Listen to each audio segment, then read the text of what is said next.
Écoutez cette liste de mots et essayez de les retenir. Dents, carotte, oreille, rongeur, terrier, fourrure, garenne, rable, pâte. On s'inquiète souvent d'oublier des informations. Avec cette expérience, vous allez constater que l'oubli n'est pas le seul biais de notre mémoire. 4e épisode. Comment notre mémoire peut nous tromper.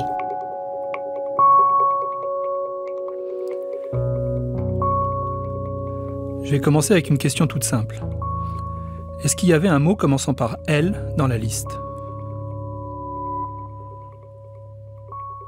Dents, carotte, oreille, rongeur, terrier, fourrure, garenne, rable, pâte. Il n'y avait pas le mot lapin. Pourtant, vous avez peut-être eu l'impression très nette qu'il était dans la liste. C'est ce qu'on appelle un faux souvenir.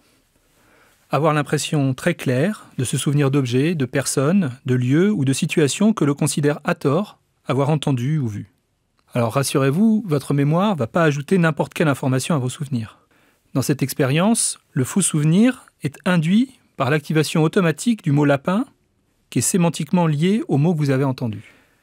Mais ce qui est plus surprenant que le simple phénomène d'amorçage dont on a parlé tout à l'heure, c'est que ce souvenir, ce faux souvenir, il peut s'accompagner de la même certitude, du même sentiment de revoir l'événement, le moment où on a appris cette information, que ce qui se passerait avec un vrai souvenir. C'est ce qu'on appelle la recollection, le sentiment de revivre l'événement qui est à l'origine de l'apprentissage. Alors ce qui a pu être montré dans des études où on a été observé ce que le cerveau fait quand il récupère des vrais souvenirs et des faux souvenirs, en induisant de la même façon des faux souvenirs chez les personnes, c'est que les mêmes régions cérébrales s'activent dans les deux cas. Alors elles s'activent de façon un peu moins marquée quand il s'agit d'un faux souvenir. Un peu moins marquée si le faux souvenir n'a pas tout à fait cette même certitude. Mais quand il y a exactement la même certitude, les régions sont exactement les mêmes, à l'exception d'une région qu'on appelle la jonction temporopariétale et qui se situe en fait un peu en arrière du cerveau, au-dessus de la région temporale dont j'ai parlé tout à l'heure. Alors ce sentiment trompeur, il serait à l'origine d'un dysfonctionnement des mécanismes de vérification de la source. Qu'est-ce que ça veut dire, vérification de la source ? Vous avez une source de l'information, où vous l'avez appris, qui vous l'a dit, et ainsi de suite. Eh bien, cette source, vous allez régulièrement la vérifier quand vous récupérez une information pour vérifier la validité ou la véracité de cette information en mémoire. Cette vérification de la source, elle va être mise en jeu de façon volontaire et elle va vous permettre de décider de la véracité du souvenir. Alors ce qui se passe, c'est que si ce mécanisme dysfonctionne, si cette vérification de la source dysfonctionne, vous allez récupérer l'information, lui donner la sensation ou avoir la sensation qu'elle est vraie, et votre mémoire va la réapprendre, va la réenregistrer une deuxième fois comme une mémoire vraie. Et au fur et à mesure de ces répétitions, le faux souvenir va devenir le vrai souvenir d'un événement erroné. Ainsi, à chaque récupération des informations contenues dans votre mémoire, il va y avoir un impact sur la trace mnésique qui a été formée. La récupération ne fait pas que renforcer cette trace, mais elle peut aussi la modifier. Alors ça, c'est ce qui est montré par un effet qu'on appelle l'effet d'oubli induit par la récupération. Alors comment ça se passe ? En laboratoire, on peut observer un oubli induit. Alors comment on fait ça ? C'est très simple. On fait apprendre à des personnes des listes de mots. Par exemple, vous allez apprendre des mots qui correspondent à des boissons, soda, eau, des mots qui correspondent à des fruits, fraises, pommes, des mots qui correspondent à des parties du corps, jambes, mains. Dans un deuxième temps, on va faire une première récupération de ces informations. Ce qu'on ne dit pas aux gens, c'est qu'on va leur demander simplement de récupérer une partie de ces informations. Il y a des informations dont on ne va pas reparler du tout. Par exemple, je ne vais pas leur reparler des fruits. Il y a des informations pour lesquelles je vais leur faire récupérer tous les exemplaires de la catégorie. Je vais leur demander de me dire, par exemple, il y avait une partie du corps qui commençait par M, c'était la main. Une partie du corps qui commençait par J, c'était la jambe. Et puis, dans une troisième situation, je vais leur demander de récupérer seulement une partie des informations. Je vais vous demander de récupérer une boisson, la boisson qui commençait par S. Et je ne leur parle pas de la boisson qui commençait par E. On attend un certain temps, et après ce délai, on va leur demander de nous redonner tous les mots dont ils se souviennent. Alors ce qui est intéressant, c'est que les catégories dont on n'a pas parlé, les fruits, les gens les rappellent plus ou moins bien. Cette trace n'a pas été récupérée, elle n'a pas été renforcée ni inhibée. Ça nous constitue une ligne de base. Pour les catégories où tous les items ont été renforcés, ces items sont très très bien restitués. Ils sont mieux rappelés que les items qui constituent la ligne de base.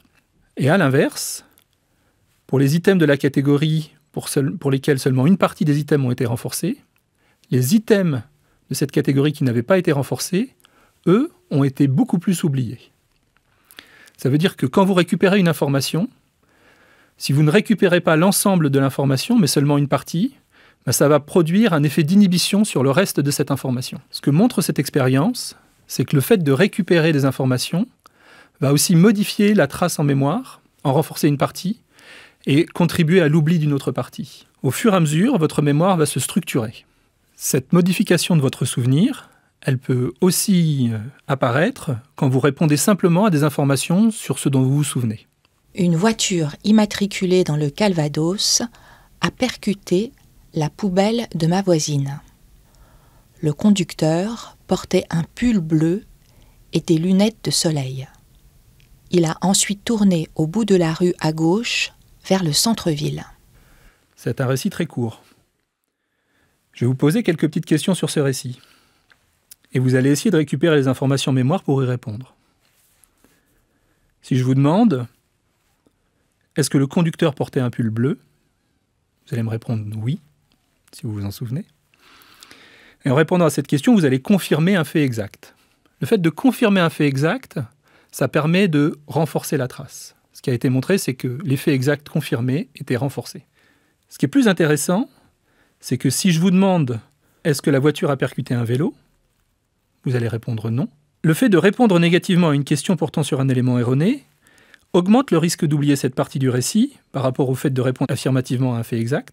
Et ce qui a été montré aussi, c'est que cet oubli par la négation, il peut non seulement être observé au cours d'une conversation quand vous répondez aux questions, mais aussi quand vous écoutez la réponse aux questions. Ces modifications, avec l'induction possible de faux souvenirs et la modification de la trace de votre mémoire, elles rendent parfois le témoignage oculaire sujet à question. Et c'est un grand débat dans la littérature scientifique sur la qualité réelle de ces témoignages oculaires. Alors rassurez-vous, globalement, vous vous souvenez à peu près de ce qui s'est passé. Les questions portent plus précisément sur des détails qui vont avoir eu lieu ou non, et sur la nature exacte de ces détails. Alors c'est le cas quand vous êtes interrogé sur ce qui s'est produit dans une situation dont vous avez été témoin. Et ce que vous avez compris, c'est que plus vous allez répéter ces restitutions d'informations, plus votre trace mnésique, elle peut être sujette à des modifications. Le fait de répondre négativement à une question portant sur un élément erroné augmente le risque d'oublier cette partie du récit par rapport au fait de répondre affirmativement à un fait exact. Et ce qui a été montré aussi, c'est que cet oubli par la négation, il peut non seulement être observé au cours d'une conversation quand vous répondez aux questions, mais aussi quand vous écoutez la réponse aux questions. Ces modifications, avec l'induction possible de faux souvenirs et la modification de la trace de votre mémoire, elles rendent parfois le témoignage oculaire sujet à question. Et c'est un grand débat dans la littérature scientifique sur la qualité réelle de ces témoignages oculaires. Alors rassurez-vous, globalement, vous vous souvenez à peu près de ce qui s'est passé. Les questions portent plus précisément sur des détails qui vont avoir eu lieu ou non, et sur la nature exacte de ces détails. Alors c'est le cas quand vous êtes interrogé sur ce qui s'est produit dans une situation dont vous avez été témoin. Et ce que vous avez compris, c'est que plus vous allez répéter ces restitutions d'informations, plus votre trace mnésique, elle peut être sujette à des modifications, à des petits ajustements en fait. Soit parce que vous allez avoir oublié certaines parties de la trace, soit parce que certaines informations que vous avez ajoutées au fur et à mesure vont être consolidées et vous allez avoir l'impression qu'elles étaient bien dans l'événement d'origine. C'est un effet qui nous arrive souvent quand on discute entre amis des événements qui se sont produits dans une soirée pourtant anodine. Certains pensent qu'un tel était présent, alors que d'autres vont finir par vous dire que non, il n'était pas là parce que à cette époque-là, il était en voyage. Il y a souvent, heureusement, une information qui nous permet de faire recoller notre mémoire à la réalité de ce qui s'est passé. Dans le prochain épisode, ce que vous allez voir, c'est que dans certaines situations, vous pouvez aider votre mémoire à être plus efficace. Et notamment, ce à quoi votre mémoire est très sensible, c'est au fait que vous ayez un contexte comparable entre le moment où vous avez appris les choses et le moment où vous essayez de les récupérer.